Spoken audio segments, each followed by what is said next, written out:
6:30 p.m. I'm going to call the Newport City Council meeting to order for Monday, September 13th, 2021. In the City Council room, all members of the City Council are present. Others include James Johnson, our Clerk Treasurer, and Laura Dogan, our City Manager.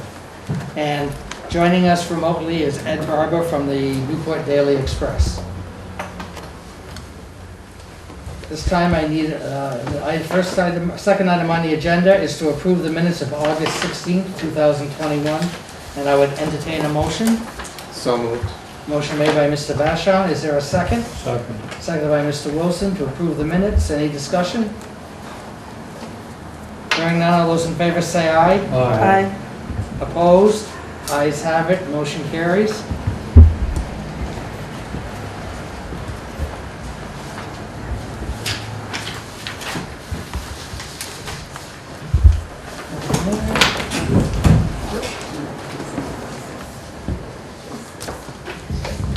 The next item is comments by members of the public.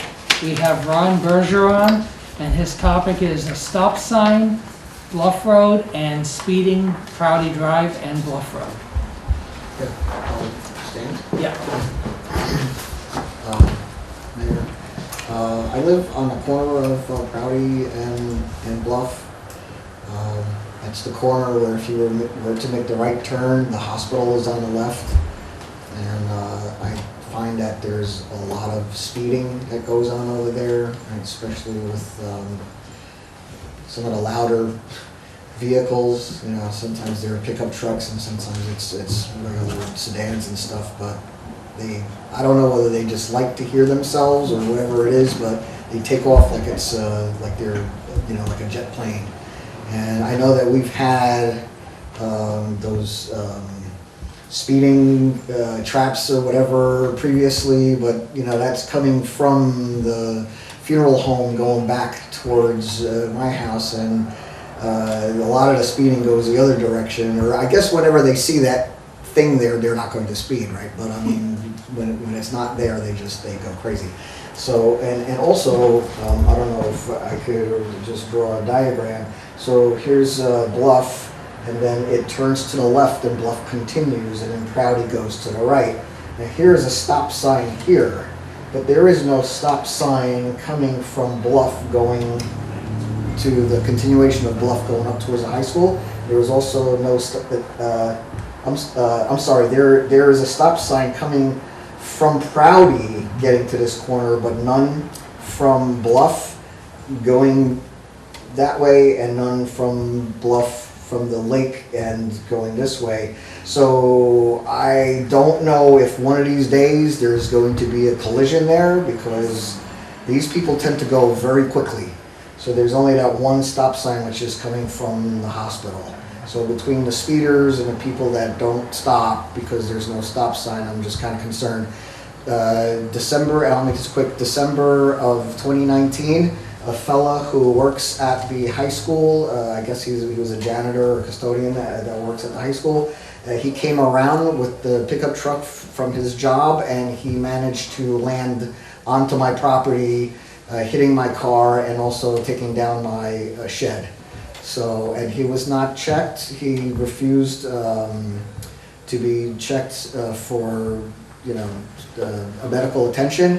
But later, now I can't pin this on him, but it was snowy, and when the snow was thawing, we had found a chamber pipe and a vial of marijuana on my property because he had gotten out of the car, and I think he had out of his truck, and he probably threw it up there. But I'm just saying that, you know, we've already had an accident there. It didn't involve two vehicles, but it was one vehicle that hit my property, and my insurance went up.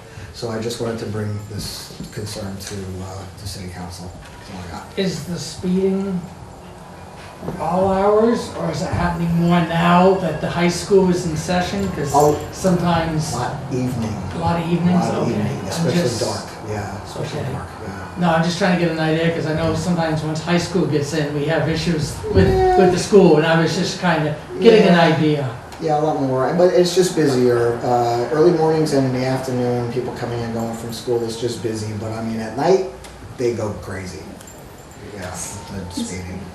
Go ahead. I was just, that road, because my horse used to be down on the Bluff Farm, so the major road, because the Bluff Farm and going down to the Bluffs, that's like the one road, and the stop sign is on Prouty, so that's why it's there, but it would be a consideration of doing a three-way stop there that you're looking at?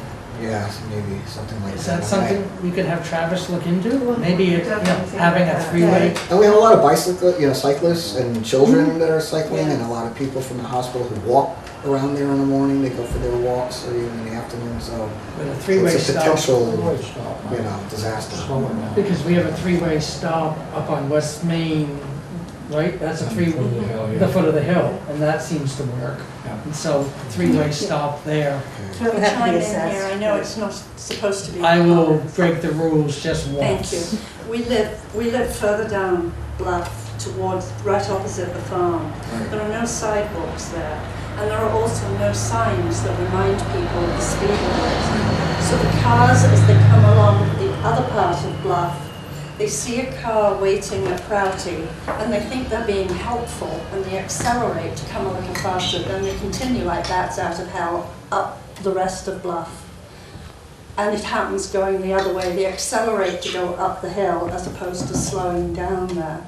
But as there are more people walking on Bluff right now, it's getting to be really dangerous. Travis is aware of it, but he hasn't been able to do anything yet. And a three-way stop was suggested about 5 years ago, and nothing happened. But it is dangerous, and there have been accidents.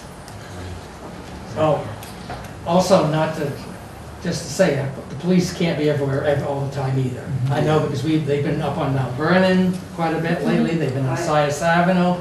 I mean, we only have so many officers, and that's the thing too. When people see the police, they slow down. Right, maybe we need to put the speed sign up again for a little while, just to, because it does work, but a three-way stop is something to look at. But right over here, where we're coming down off Prospect and Third, we put stop signs in there and it slowed a lot of stuff Right. down. Yeah, It did. so, thank you. Thank you.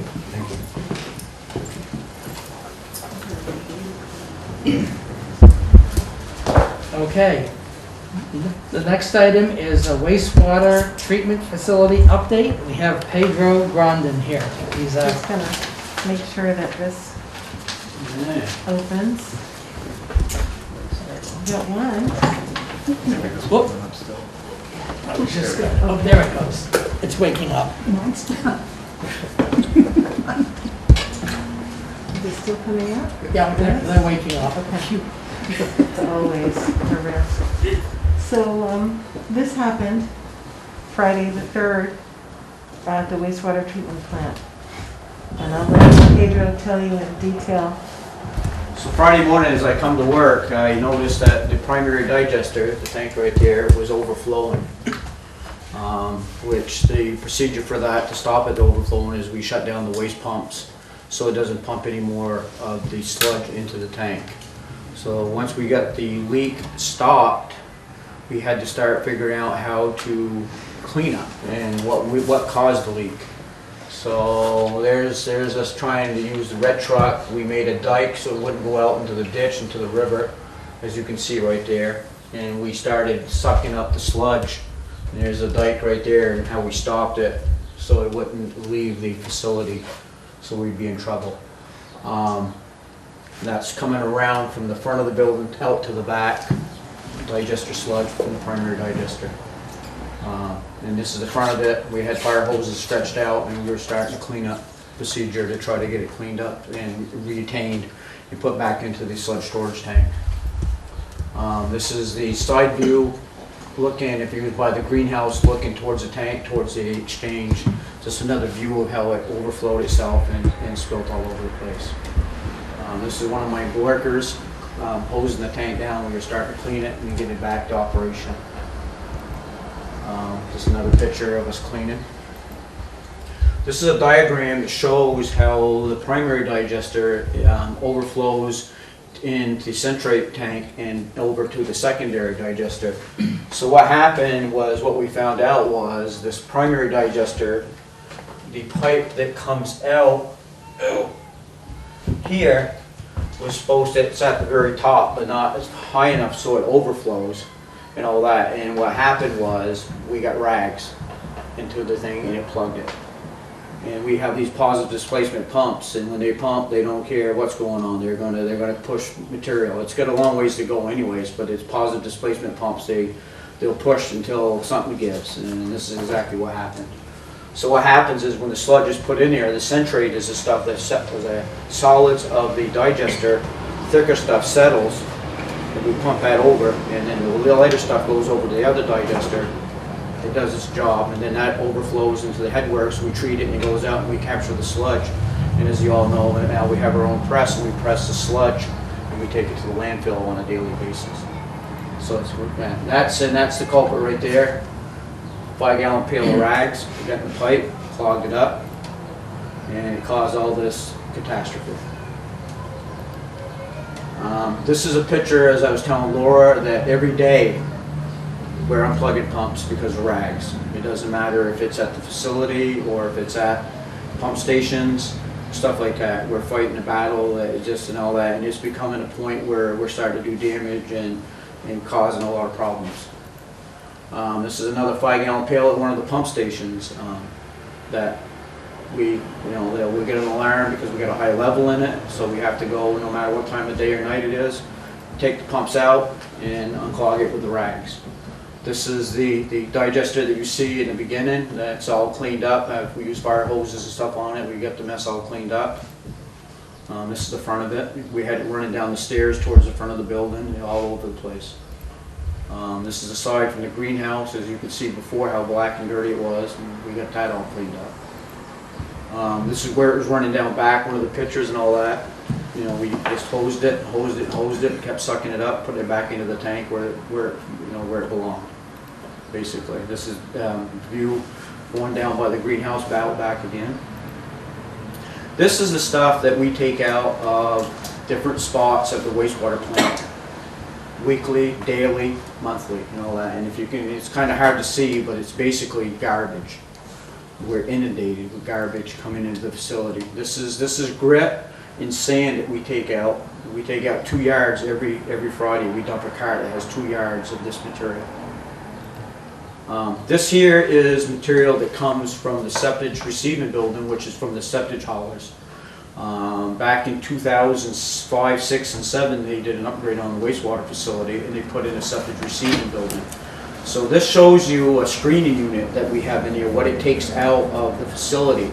If we didn't have that screening unit, then all this garbage would be going through the place and causing havoc. So the lakeside screening units in the septic receiving building does a great job. This is about a quarter of what we see on a daily basis of garbage. This is a pump on Coventry Street. This was today. The rags, we had to go pull out of it because it was plugged up. And there's the pump. That's what it looks like when they get plugged up and they just can't pump anymore. And this is causing a lot of problems. Because the pumps now have to turn, it takes more electricity to turn them. They're getting hotter. We're burning up electric motors. We have to thank God for the Mission SCADA system because we're right on top of it. But if we weren't on top of that, and these things overflowed, then we're in violation because we're overflowing the pump stations into the lakes, rivers, or stuff like that. So and all that. There's the pump when they first took it out, with the rag still in it. I think that's all I got. Okay. I did want to show the, I was going to ask a question. yes, Yep. let me just grab this. So, the overflow at the wastewater plant, that was actually pre-treated already, right? It was treated, Yes, that's the digested sludge. it was digested, and none of it made it to the river. No, we caught it all in time. So, and then, okay.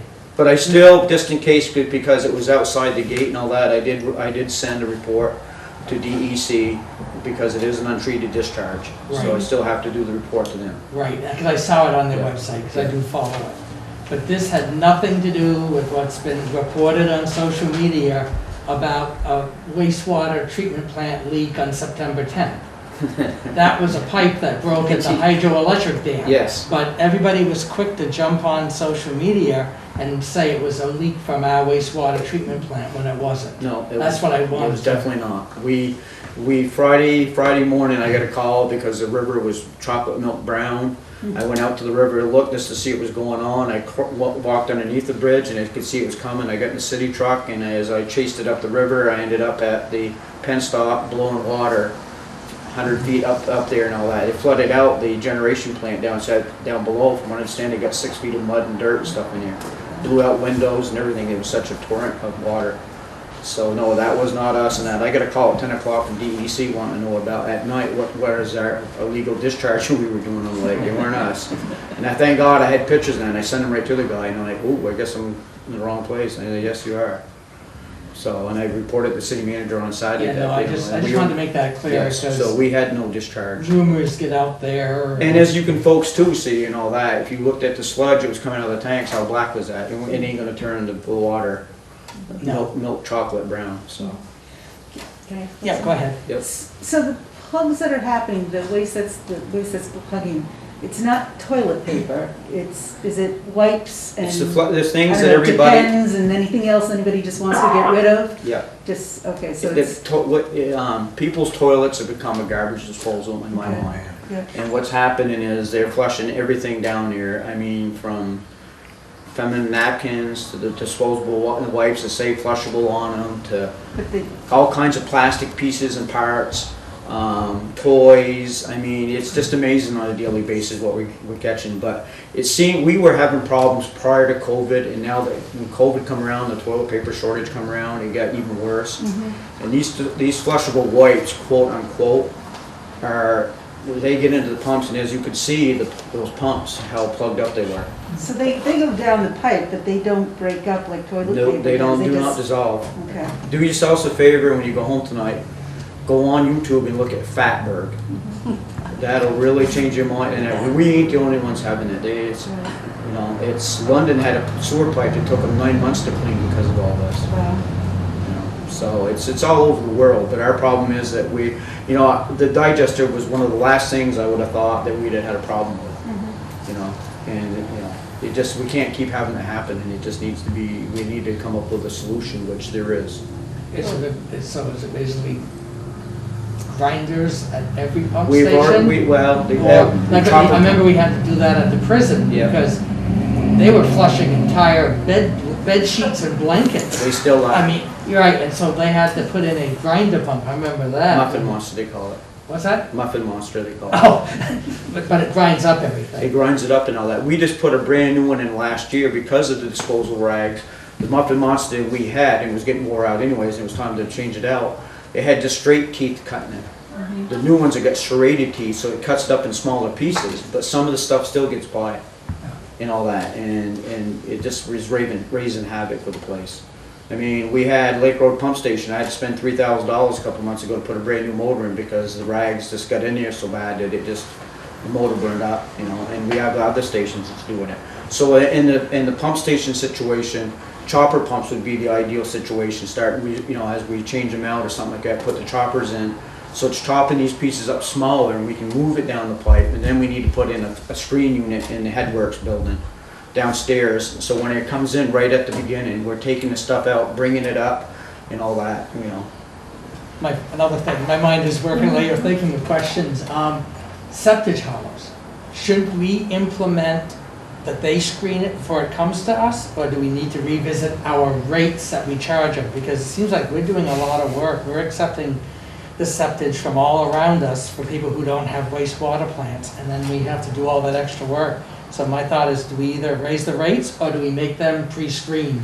I don't know how, first of all, if they pre-screen, I'm afraid the type of screening they would do, they would take a lot of the liquid out, and we'd end up with stuff that we don't want. We're already doing the screening. Is one of the pictures you see that I explained, the lakeside screen in the septic receiving building is doing an excellent job. But it's more work, but it's still work. Well, it's not really more work. We dump a wheelbarrow load basically a day when it's busy and all that, but we still have to get rid of it to the landfill, you know, and that, so it's a cost and all that, but at least it's not getting into the system. I mean, just think about that pile right there. If it was going through the plant without being screened, what would we be up against? Yeah, right. So, Okay. you know, that picture was just to show you that a screen does do a great job taking stuff out.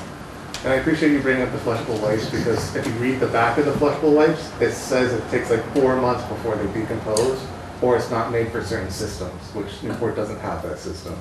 So thank you for that clarification. Any wastewater operator I've talked to, they're friends of mine, Chris Cox from Montpelier, Steve down in Troy, down in Barton and places like that. I've talked to a lot of them and all that. And even though they say 4 months, when you look at that fatberg thing, they show these disposable wipes and they get them in these beakers and they're stirring them. They put toilet paper and 3 different types of wipes. The toilet paper immediately dissolved. One of them was in the beaker for a year and it never dissolved out. Because that 4-month mark is when it starts to deteriorate. And it could take up to 4 years. 90% of our stuff is moving on a daily basis, so we don't have 4 months. You know, it's usually on that. And so, and then the other problem we have sometimes is the grease. I mean, grease is common in a wastewater system, but when the two get together, then that's why they call it fatberg. And then you've got this monster that you got to wrestle to get out of there. We call him Harriet most of the time. So, what's the recommendations? Screen unit. Screen? Yep. We wanted to present this to you tonight, and I don't want to lose sight of your question about are we charging the septic haulers enough? Pedro did an assessment of all the facilities in Vermont. We're right in the middle. And it's something that we do need to discuss, and maybe we can discuss that when we do our rates and fees ordinance for the water and sewer rates. There is something to be said for the increasing it perhaps a penny. Pedro might 2 pennies. So expect more on that. We're presenting this to you tonight so there's awareness. When Tom gets back from his annual leave next week, and Wayne Elliott, who's our engineer, is also on leave this week, we will be researching this in much more depth and be able to come back to you with more tangible solutions. And it'll very likely go in the direction that Pedro talked about, which is the choppers and the screeners. We've also filed an insurance claim with our carrier. I'm not exactly sure how that's going to go. The state is aware that we're presenting this to you tonight, and I'll report back out to them tomorrow that you are receptive and concerned and looking forward to a solution as much as we are. Is there a cost to this This will be very expensive. We're anticipating a very early state. Do you want to say the number? Pedro, you're more accurate than I am. I've been looking at different screens because that's one of the things I wanted to present when we started doing our assessment for a 20-year upgrade.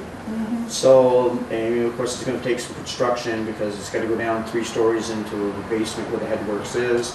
There's, the cement work is going to be done and a lot of other things, and maybe the access to the headworks building. So, and the screen's about $125,000. Then it's the labor putting it in. Of course, you're in a Class 1 Division 1 room, so everything's got to be so that none of the hydrogen-sulfide gases and stuff like that are bothering electrical, and all that has to be explosion-proof, and all this other stuff on top of it. The upside to all this, real quick, is that every year we're cleaning our headworks wet wells, which are 4 stories now. So that means confined space. We have to have a numerous bunch of people there. It's an all-day event. We have to hire a different company to come in with a Vector truck because our Vector truck won't handle it. You know that if we put the screen, we're going to probably eliminate. We'll probably be cleaning this wet well every 5 to 10 years. So we're eliminating a safety issue of confined space because it's in a dangerous spot. We're going to make the wastewater facility run a lot better. I mean, we've already seen great leaps and bounds with the press alone doing a daily pressing of our sludge. So this is just another step on how we can save how the facility will run even more efficiently, and we won't have these upsets. I mean, on top of what you see, the primary digester, it blew the seal out of it. So I had a company here today looking at it, Penta, which did our upgrade in 2005, 6, and 7, and they have verified it. And it's going to be a 3-week job, and we're probably going to have to take that tank down and have them come in and put the seal in it. We also ruined, when the tank got so high, the suction lines for the gas compressors, well, the one that was running sucked it right in and killed it. Estimate on that's $15,000. Plus we've had, we've been working for a full week just trying to get everything back online and back to where we should be. We're about this close, but now we have a problem with our methane furnace. That we had to order a part today for that, and hopefully it'll be here tomorrow, and that'll be back online. So, this, and it's just, like you said, the 5-gallon pail of frags is the whole culprit to the situation. So I just want to say thank you to you and your guys. Appreciation for having to do a disgusting job that could have been avoided. And this is not uncommon either, folks, because the plant, the plant was built in the 60s, 70s, and 80s and all that. And a lot of my buddies that have plants that built in the same era, they're upgrading to the same type of stuff we're talking to right now. They've had the same problems, maybe not a digester overflow, but they've had other issues with things and all that.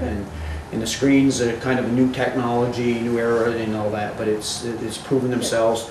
And the reason we put the picture in from the septic receiving buildings is to show you how the screen works and what it's taken out. And thank goodness was a SCADA system that alerts you. Yeah. Not SCADA, right? Yeah. Yeah, because that alerts you to, The SCADA system, which she's showing you right there. yeah, that alerts you to issues. Well, and that was one of the problems too, is right now we're working on putting in some new devices on each one of the digester tanks. We'll have levels, so when it gets to a certain height, it'll be tied back into the SCADA and it'll give us an alarm so we can be a little more on the spot with it. But, it was one of those things where I just never even gave it a thought that it would happen. To be truthful, the height of it and getting the rags up that high, to be honest with you, when I pulled in the driveway and see it, I was like, and on a Friday, it's when everything seems to happen, the worst is on a Friday. So yes, we are gonna try to be proactive on it and reactive on what's going on. I mean, I did find some stuff that was put in the facility years ago, it was never used, and we're gonna reactivate it and tie it into the SCADA system, because the Mission SCADA system's been probably the best friend we've had, so. Yep, So, good. okay? Thank you. You're very welcome. Thank Thank you. you for listening to me. This was just a presentation for the council. I know, but I would think it would be important to also consider whether or not you can get the citizenry to remember or to re-educate themselves or educate themselves to begin with about what products should not be going in many different forums. If you let people know, I'm not saying we shouldn't do this.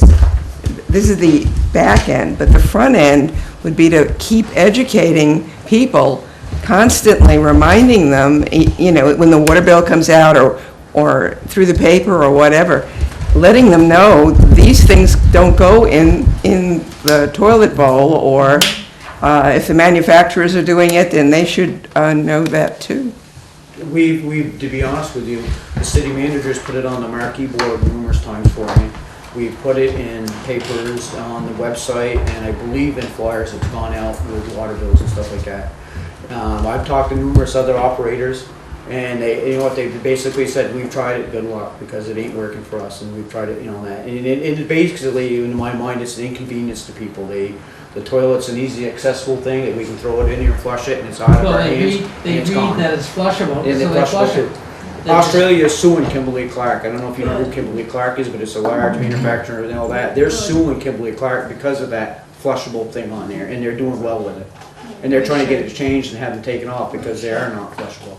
So, Right. so Okay. I mean, and we've tried, the easy approach, and it just, I think it's just the lifestyle of people. It's just easier to throw this stuff down the toilet and let it go, and it's out of my hands and done with it. So I end up with it.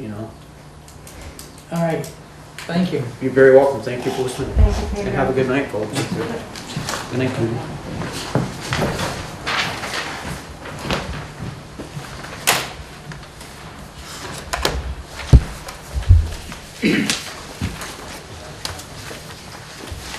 Okay, moving on, the next item is the recreation rates and fees. Yes.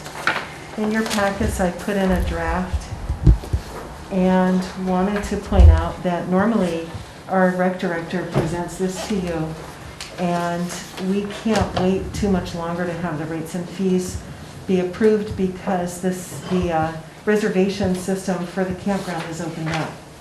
So we're receiving reservations, and our recommendation is that we make no change in the rates for any of our facilities, whether it's at the municipal gym, the city dock, Gardner Park, Prouty Beach, or any of our other rentals, because we're still getting a handle and assessing on the 5-year capital plan and what was promised to our customers.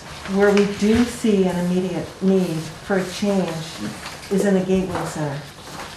And so what you're going to see at the bottom of this page under Gateway is that it was formally broken down by the number of guests, was the rate that was charged. So if you had 60 or more guests, you would have to pay a much higher rate than if you had 60 or 60 or less. Well, when they see that, nobody has a reservation for 60 or more. But then you go down there and you inspect what's going on, and there's like 100 people in there. The other issue that we've had that has not gone well is having the kitchen be a separate fee, because the way the gateway is designed, the only way that you can, the key that is given to any renter is the kitchen door. So they go in the kitchen door, they help themselves to the kitchen, they're not paying for it, and it's done. And it's better to just incorporate that into the fee so that if someone's coming to rent the gateway, it's based on hours, and you get the entire first floor, or you get the entire second floor, or you get the entire building. Whatever they choose, you have options. So what I did was I removed the kitchen rental, which was $100 per event, and added $50 to the 8-hour time frame and $50 to the 4-hour time frame. So I'm catching it in that way, and that way it's just not, there's nothing to argue over, there's nothing to try to get for not paying for it. That's the only change you're going to see on this. So if you can accept that, and it'll probably look very different a year from now, because by then we'll have done a true assessment over our 5-year capital plan and the promises that were made to the folks at Prouty Beach as well as the dock.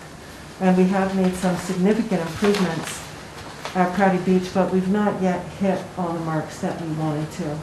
So it'll buy us a little bit more time. It also avoids controversy that we're not in a position to take on at this particular moment in time. But a year from now, I would suspect we'll be in a different, better place. You've started the improvements at Prouty. I know Oh, that. I was there for a week, and I noticed a lot of the improvements have been started. And Yeah.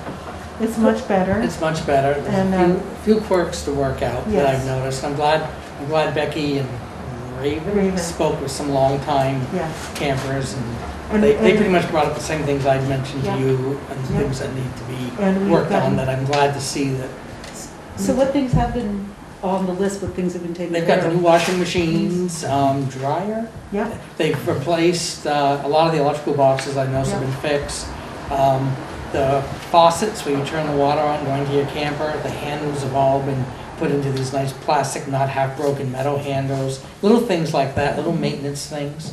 The road was basically, I wouldn't say paved, it's like a stay mat, so it's not as dusty. Things like that. So it's Toilets? It's toilets. They replaced 7 of them Seven that needed toilets, to be yeah. done. So And things so- are starting to get fixed Yeah. the way they should be, and so I think it's a great start. I really It's a do. It's great going start. really. I think I commend Tom and Yeah. his crew for getting in there and doing a lot, getting things fixed up and working on it. Yeah, and the daily maintenance factor is improved as well. Yes. So we do get really good feedback from some of the longtime campers, and we're listening to them. And one was, loves the improvements, really happy to see them. Would still like to see the bathrooms enlarged a little bit, more comfortable appliances in there, and something that we want to look at. They did the roof. They replaced the roof with a standing seam on the bathroom, which was a big improvement. And it's been a very busy learning year, because not only are they taking on Prouty Beach, they're also doing Garden Park. The biggest thing I think I see left at Prouty is to work with the camp host to Oh, figure yeah. that whole thing out. Oh, yeah. That's because I think that'll help with the rates, the people who are sneaking in and sneaking Yeah. out, and that. But I think getting them on a schedule will be a Absolutely. huge improvement to that aspect too. The good thing is that we've been able to immerse ourselves in there and see some of the issues for ourselves. And that's, Jess did a great job with what she had to work with. And moving forward, it's our intent to just keep the council's focus that we've had for years, which is facilities maintenance. So Any questions on the rate? Go Yeah. ahead. I noticed that you had crossed out and the decorating setup with altogether. Now, how's that gonna work? If people have it for the day, they have it for the day. And what we have found, unless it's something like the father-daughter dance, where you need a couple of days to go in there and that's us doing it, generally people will start at 8 o'clock in the morning, and I figure that's a full day rental. So if they come in at 8 and they want to set up in their wedding or we've had weddings, funerals, birthday parties, anniversaries.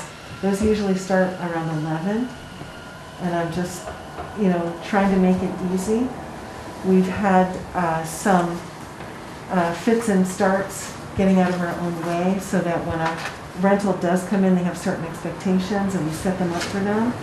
It just seems every time we're tripping and we're trying to smooth that out as well.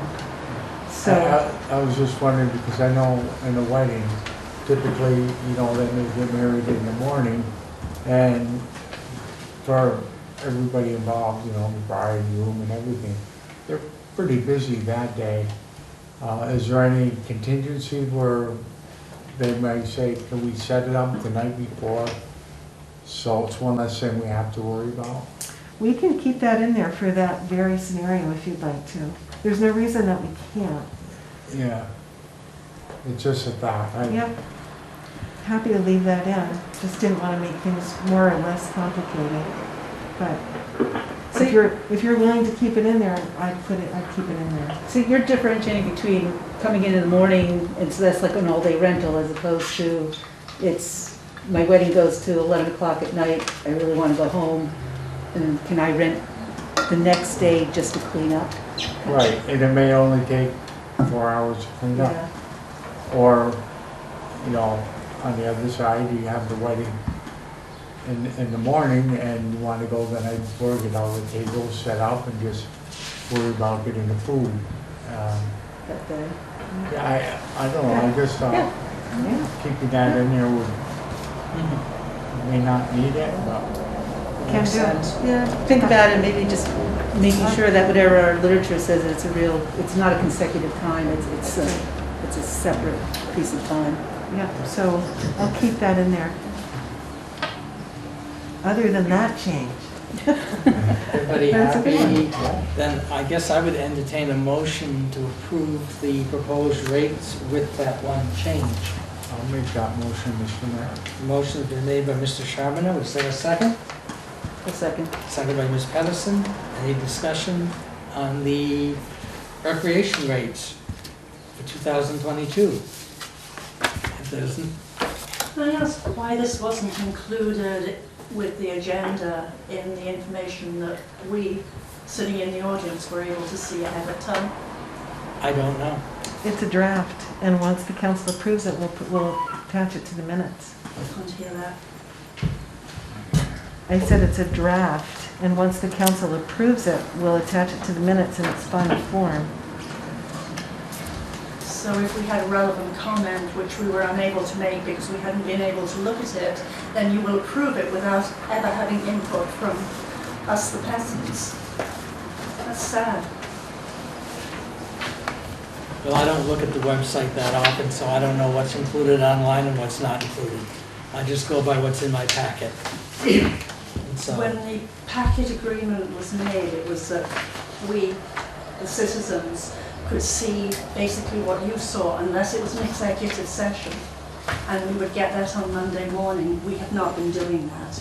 We got nothing today except for the minutes and the budget. We don't historically put draft material on, and we haven't I don't know that we ever have, so this is not anything that's new. That's not transparency. okay. Yes. Anything else on the rates? Then all those in favor say aye. Aye. Opposed? Ayes have it, motion carries.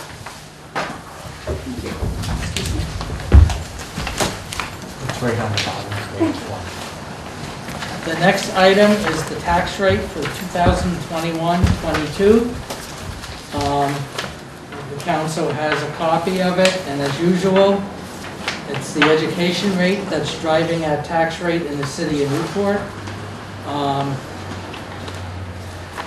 The municipal is up roughly 3 cents, but the residential, education's up right around, I'd say 6 cents. So it's the education side that is driving the tax rate, and it seems to do it year in, year out, when it comes time to set the tax rate in the city of Newport. And I don't know what we do to change that. We have no control over the school boards. We really have no control over the education tax rates, unfortunately. So basically, the total residential tax rate will be $2.9547. The non-residential will be 3.0456. And it's interesting that the non-residential education rate actually dropped, and the residential one went up. The non-residential dropped a little less than 2 cents, which is, I don't understand. But basically, that's the tax rate for the upcoming year. And it seems like a broken record year in, year out. I hate to say it's the education side that seems to be driving up every year. So with that, are there questions on the tax rates? Not a question, but I do have a couple of comments.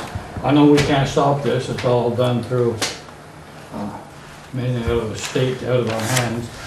But when I called one of the school board members that represents Newport, the response was, oh, I thought it went down. And then I read in the paper,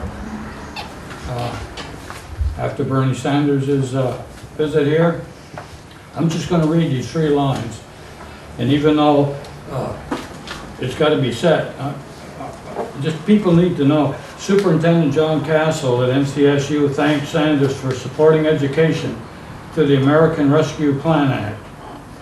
NCSU will receive $16 million this year to fund programs. In addition, $230,000 over 3 years to fund the Family Center, and the ARPA includes an additional $400,000 to jumpstart the program. That's a whole year's high school budget that they're getting free money. Well, it's never free, we're all paying for it. But I just find it so hard to believe that with all this money that's coming in, I understand you can't use it to lower tax rate. Even with what we get in, you can't lower the tax rate with it.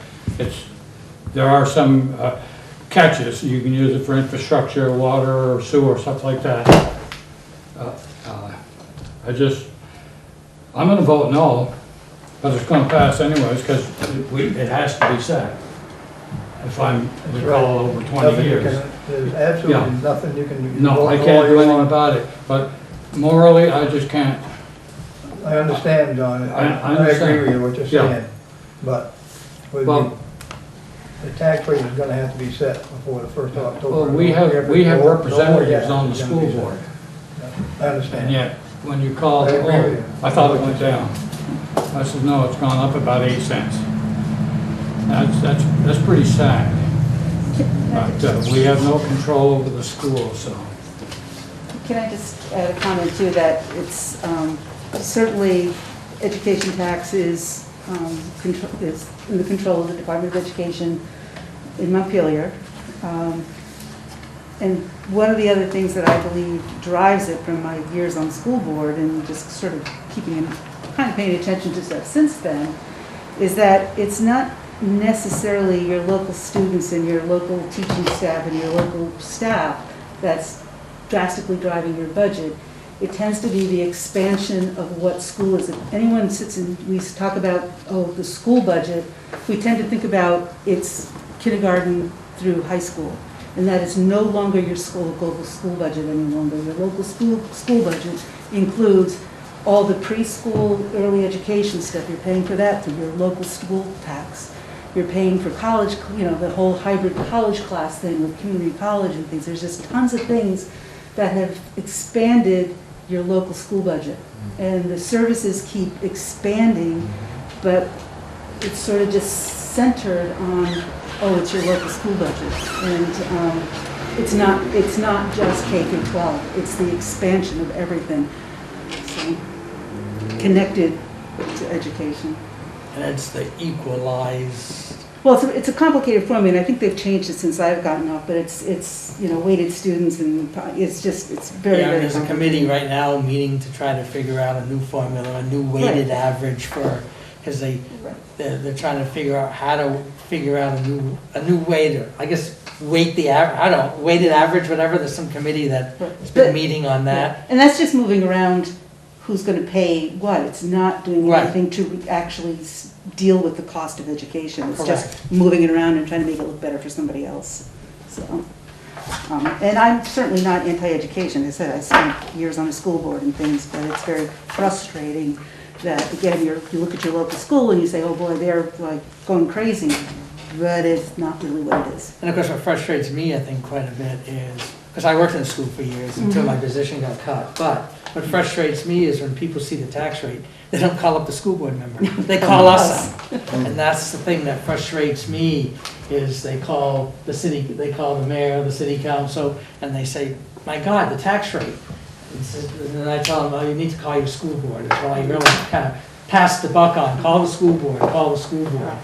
And so, other questions from council members? It is too bad that every year you guys sit here and nickel and dime the budget because we've got to make up for what the schools are spending. You know, and I agree with John, they got all this money coming in from new programs, and we can't even afford the programs they've got, and they're adding more. So when this money runs out after the first year, next year it's gonna go up again, because now you gotta pay for it. And unfortunately, that's a good point, because for years at this table, we made our budget either level funded or cut to the point that it hurt the long-term maintenance, and now we're paying for that now because we were trying to offset the school taxes for too long. And that was the problem with the infrastructure in the city, is we were nickel and diming the municipal side just to try to make it easier for the residents on the overall tax rate. And that's what's frustrating too. 2 or 3 or 4 years ago was a good example of that. We did that for so long, and then we had an $800,000 hit in the budget in 1 year. It couldn't be avoided. Right. The same thing's gonna build and build, and 10 years from now, you're gonna go through the same thing. Just a question, can you divide out the rate into what is municipal and what is school? You just gave us a full roll figure. All right, municipal, Here, Now I gotta get up, put my shoes on. no, you're just too comfortable, Jan. You're laying back there, didn't want to have it. And that's last Thank you. year's, and then the increase for this year. right. Anything else? Oh, I'm sorry, sir. No, it's okay. What was the residential rate? The total residential rate, this is education, municipal. Oh, I can just hand this piece of paper. Oh, Oh, okay, so, one. yeah. Anybody else want one That's of the these, by the total. way?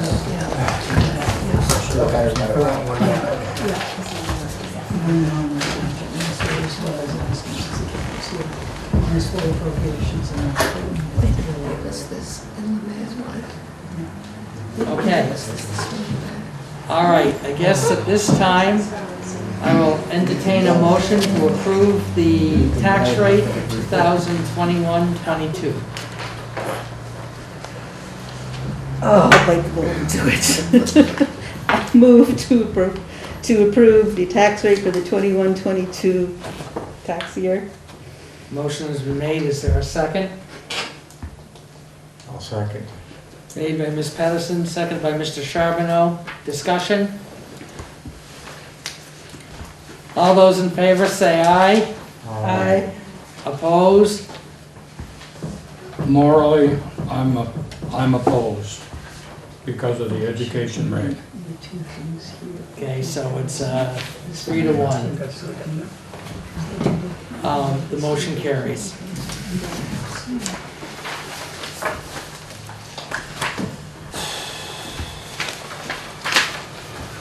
The next item is the Vermont League of Cities and Towns voting delegate. Isn't it wastewater? Oh, I'm sorry, yes, I'm sorry, Sorry about I that. checked it off too soon. I'm going down my list here. It's the wastewater, I apologize. Okay, we have an application for a wastewater allocation application. It's parcel ID 134.148.001. It's on Middle Street. It's a permit for sewer use for a tiny home travel trailer. It's a tiny home on wheels. And, okay, and also we have a water allocation permit. Says no permanent structure is being built, but they still have to have a water permit. And the fees have been paid. The water sewer fee and the application fee have been paid. And so, and we have the allocation, so we just need a motion to approve it. Mr. Mayor, I'll make the motion we approve the water and wastewater for this tiny home on Middle Street. A motion has been made. Is there a second? Seconded. Made by Mr. Wilson, seconded by Mr. Vasha. Discussion? All those in favor say aye. Aye. Opposed? Ayes have it. Motion carries.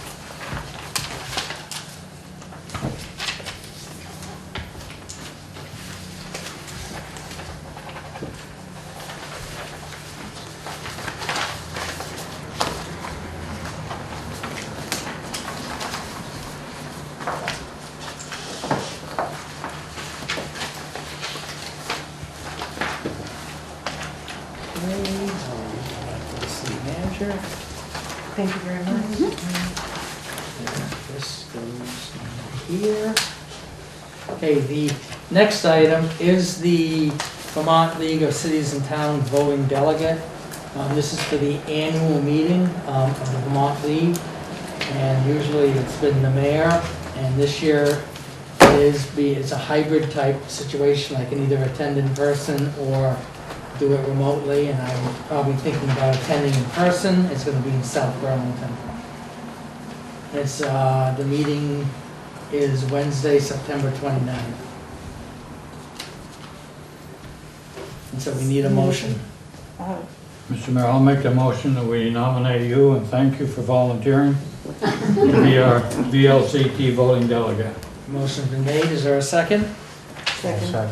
Seconded by Ms. Pedersen, made by Mr. Wilson. Discussion? Then all those in favor say aye. Aye. Opposed? Ayes have it. Motion carries.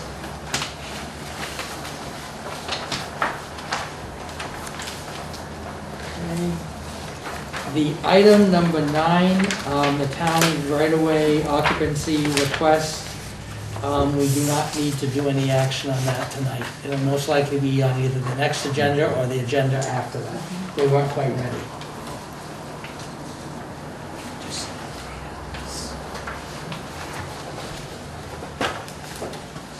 I'm gonna give that one back to you, Larry, because that was like an original that you were going to. Thank you.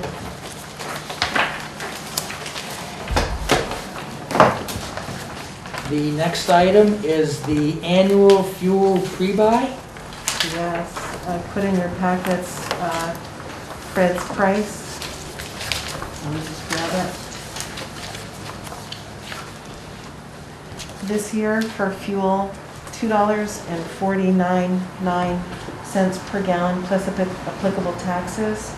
Propane, $1.75 per gallon plus applicable taxes. We normally purchase 24,000 gallons of fuel a year and 16,000 gallons of propane each year. We try to spend out the pre-buy, and we always underspend deliberately. You never know what kind of a year. And I just gave you the numbers that we had been charged in the previous 2 years, so you'd have some reference. It's expensive. Let's see, the 1920 fuel season was also $2.499, but the propane was $1.45, and propane for the 2021 was $1.35. So it's it's hovering around the same area, but the propane's more expensive than it's been over the past 2 years.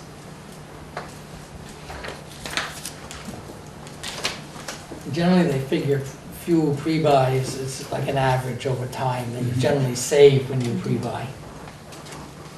Try. Questions from council members?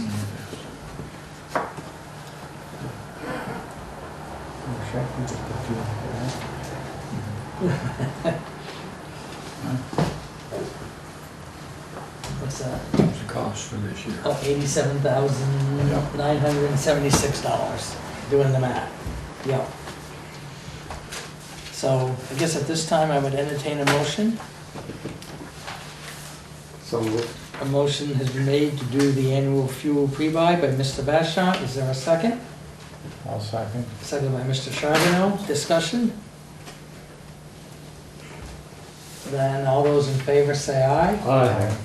Opposed? Ayes have it. Motion carries.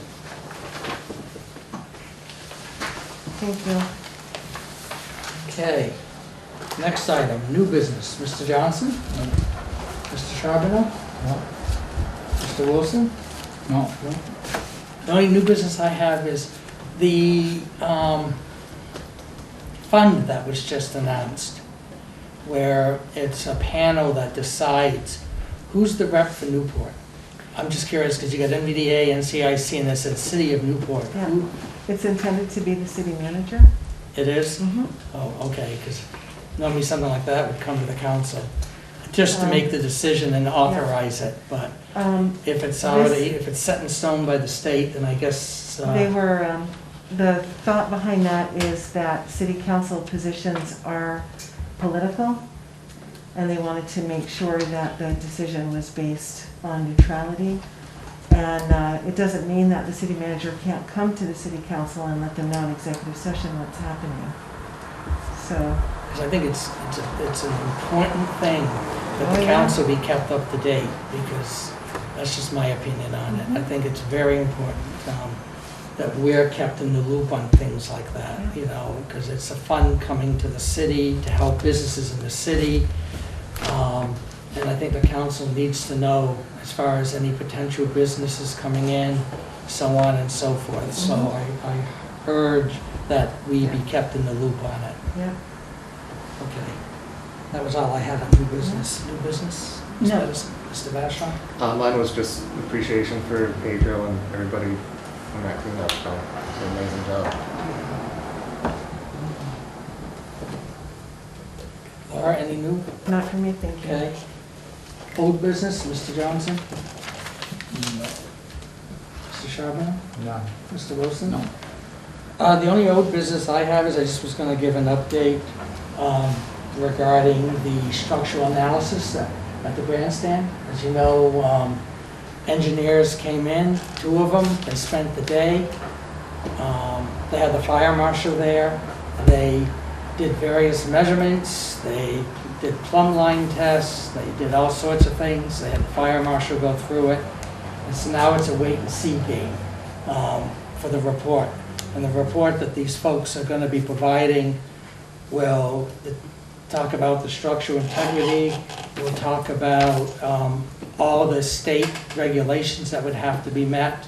So it's a complete report and also an estimated cost. And I just wanted to let the council know that they've come and gone, and it looks like it'll be probably October before we have the fully completed, detailed report. And the committee that has been working on it held successful fundraisers and raised more than enough to cover the structural analysis, which was good. And so through a lot of local donations and the successful fundraising, it covered the complete cost. And so I just wanted to update the council on that. Any old business? Nope. Any old business? Nothing for me. Old business? Okay. Then the next scheduled council meeting will be Monday, September 20th, 2021 at 6:30 PM. And now we need an executive session for appointment or employment of a public officer or employee, 1 VSA 313-3A3.